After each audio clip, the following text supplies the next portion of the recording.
आज हम आपके लिए लेकर आए हैं कार्तिक मास कथा का अध्याय 7। तो चलिए शुरू करते हैं। हरे कृष्णा।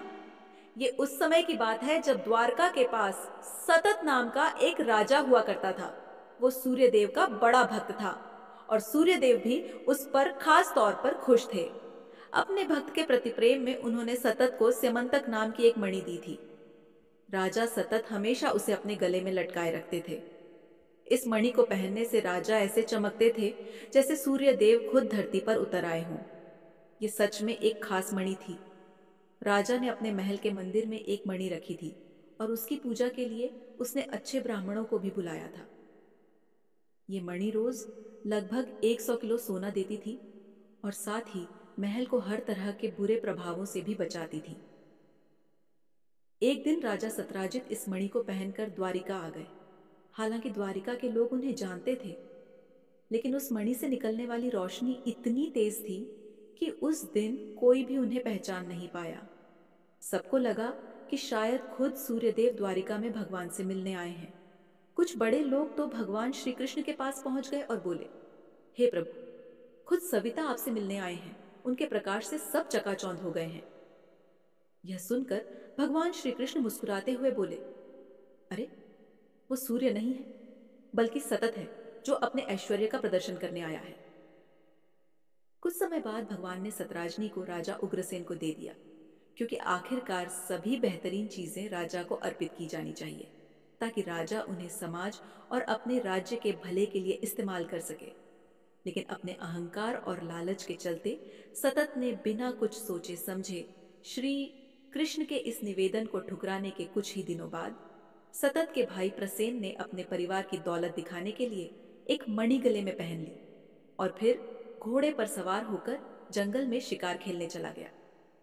वहां एक शेर ने प्रसेन और उसके घोड़े को मार डाला और मणि लेकर अपनी गुफा में चला गया। संयोग से उसी जगह प्रभु श्री राम के भक्त जावान रहते थे। जब उन्हें शेर और मणि के बारे में पता चला तो उन्होंने गुफा में जाकर शेर को मार डाला और मणि अपने बेटे को खेलने के लिए दे दी। राम भक्त थे, उनके लिए मणि और पत्थर में कोई खास फर्क नहीं था। ऐसे में ये स्यमंतक मणि जामवाड़े के समय तक प्रसेन वापस नहीं आई तो राजा बहुत परेशान हो गए। वो सबको बताने लगे कि मैंने कृष्ण को मणि देने से मना कर दिया था, इसलिए उसने मेरे भाई की हत्या कर दी और मणि चुरा ली। धीरे धीरे ये झूठी बातें हर जगह फैलने लगीं और ये खबर श्री कृष्ण के पास भी पहुंच गई। उन्हें पता था कि उन पर जो आरोप लगाया गया है वो झूठा है, इसलिए उन्होंने फैसला किया कि वो अपने ऊपर लगे इस दाग को मिटाना जरूर चाहेंगे। इसके लिए उन्होंने अपने साथ कुछ द्वारका के लोग लेकर वो उस मणि को खोजने निकल पड़े। जब वो जंगल में पहुंचे तो एक गुफा के पास उन्हें प्रसेन और उसके घोड़े की लाश मिली। उस जगह से थोड़ी दूर जाने पर एक गुफा के पास उन्हें जामवाल द्वारा मारे गए एक शेर का शव भी नजर आया। ये देखकर श्री कृष्ण ने सोचा कि इस गुफा का मणि से कोई ना कोई रिश्ता तो जरूर है। ऐसा सोचते हुए वो उस गुफा के अंदर जाने लगे, लेकिन अंधेरी गुफा देखकर उनके साथ आए सभी द्वारका के लोग डर गए। इसीलिए उन्होंने सबको बाहर खड़ा कर दिया और खुद अकेले ही गुफा में चले गए। गुफा के अंदर जाकर उन्होंने देखा कि वहां एक छोटा बच्चा उस मणि के साथ खेल रहा था। जैसे ही श्री कृष्ण उस मणि को लेने के लिए उसके पास पहुंचे तो उस बच्चे के पास खड़ी दाई जोर से चिल्लाने लगी। उसकी चीख सुनकर जवान दौड़ते हुए वहां आए। उन्हें लगा कि ये कोई आम इंसान है जो उनके बेटे के हाथ से उसका खिलौना छीन रहा है।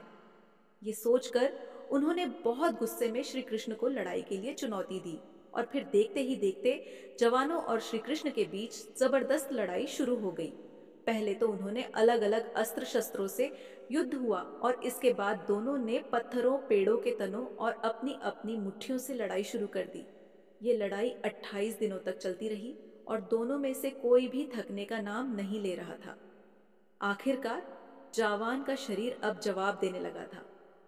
उन्हें समझ में आ गया कि जो उनके साथ लड़ रहा है वो कोई आम इंसान नहीं हो सकता, वो खुद पूर्ण पुरुषोत्तम भगवान है। दूसरी तरफ भगवान भी अपने भक्त के साथ लड़ाई का मजा लेना चाहते थे। आखिरकार जावान ने भगवान के सामने हाथ जोड़कर प्रार्थना की और कहा, आप सब जीवों के प्राण हैं, सहोबलम, भगवान विष्णु, आप ही सब कुछ हैं। आप ही इस सृष्टि के सर्जक और संहारक हैं। आप सभी जीवों के प्राण और शक्तियों का आधार हैं। आप ही पूरे जगत के परम भगवान हैं। जब समुद्र ने रास्ता नहीं दिया तो आपने उसे अपने क्रोध से उबाल दिया। आपने लंका तक वो बड़ा सेतु बनाया और रावण को अपने बाणों से मार गिराया। काटे गए रुख जावान की प्रार्थना सुनकर भगवान श्री कृष्ण ने जावान के शरीर पर अपना प्यार भरा हाथ रखा। भगवान का छूते ही युद्ध से आई उनकी सारी थकान मिट गई। फिर भगवान श्री कृष्ण ने कहा, मणि है तो रीह, मैं इस मणि को लेने आया हूँ। इसके जरिए मैं अपने ऊपर लगे झूठे आरोपों को दूर करना चाहता हूँ। यह सुनकर जामवाल खुशी खुशी वो मणि भगवान श्री कृष्ण को दे दी और साथ साथ उन्होंने अपनी बेटी जाम का हाथ भगवान को सौंप दिया। उसी गुफा में श्री कृष्ण ने जाम से शादी की। अब यह सब कुछ गुफा के अंदर हो रहा था। बाहर द्वारका के लोग खड़े थे। उन्हें इस बात का कोई अंदाजा नहीं था कि अंदर क्या चल रहा है। जब 28 दिन तक श्री कृष्ण गुफा से बाहर नहीं आए तो सब निराश होकर इंतजार करते करते वहां से वापस द्वारका लौट गए। उधर जब द्वारका में वसुदेव, माता देव की रुक्मिणी और बाकी परिवार वालों ने देखा कि श्री कृष्ण के बिना उनके साथी लौट आए हैं तो सब मिलकर रोने लगे। राजा सत्यराजित, सब लोग श्री कृष्ण की सुरक्षा के लिए प्रार्थना करते हुए देवी चंद्रभागा के मंदिर में पहुंचे और देवी की पूजा करने लगे। उनकी पूजा से खुश होकर देवी ने बताया कि श्री कृष्ण पूरी तरह से सुरक्षित हैं और जल्द ही लौट आएंगे। तभी श्री कृष्ण अपनी नई पत्नी जावती और स्यमंतक मणि के साथ वहां आ पहुंचे। उन्हें देखकर ऐसा लगा जैसे पूरी द्वारिका नगरी फिर से जीवित हो उठी हो। अब श्री कृष्ण ने सत्यराजित को द्वारिका की राजसभा में बुलाया और सबके सामने उन्होंने वो मणि सजत के हाथों में दे दी और इस तरह से अपने ऊपर लगे उस कलंक को मिटा दिया। मणि तो मिल गई, लेकिन इस घटना के चलते राजा सत्यराजित को अपने कर्म पर बहुत शर्म आ रही थी। उन्होंने सोचा कि मैंने बेवजह श्री कृष्ण पर आरोप लगा दिए। अब मैं अपने इस गुनाह का प्रायश्चित कैसे करूं? कुछ समय बाद उन्होंने तय किया कि वो अपनी बेटी सत्यभामा का विवाह श्री कृष्ण से करेंगे। इस तरह राजा सत्यराजित ने अपनी बहुत सुंदर और सुशील बेटी सत्यभामा, जो सभी अच्छे गुणों की धनी थी और सभी पुरुषों द्वारा पसंद की जाती थी, का विवाह श्री कृष्ण से करने का फैसला किया। उसका शादी श्री कृष्ण से करवाई गई और मणि भी उन्हें लौटा दी। श्री कृष्ण ने सत्यभामा को पत्नी के रूप में स्वीकार किया, लेकिन मणि वापस कर दी और बोले, हे सतत, मुझे ये मणि नहीं चाहिए। इसे मंदिर में रहने दो ताकि लोगों को इसका फायदा मिल सके। तो ये थी आज की कार्तिक मास की श्रीमद् भागवत कथा। आज का सवाल है कि जिस मणि के लिए श्री कृष्ण पर कलंक लगाया गया था, उसका नाम क्या था? आपके जवाब हमें नीचे कमेंट बॉक्स में लिखकर भेजिए। अगर आपको ये कथा अच्छी लगी तो इसे अपने दोस्तों और परिवार के साथ शेयर करें। लोगों को जल्दी से शेयर कर दीजिए।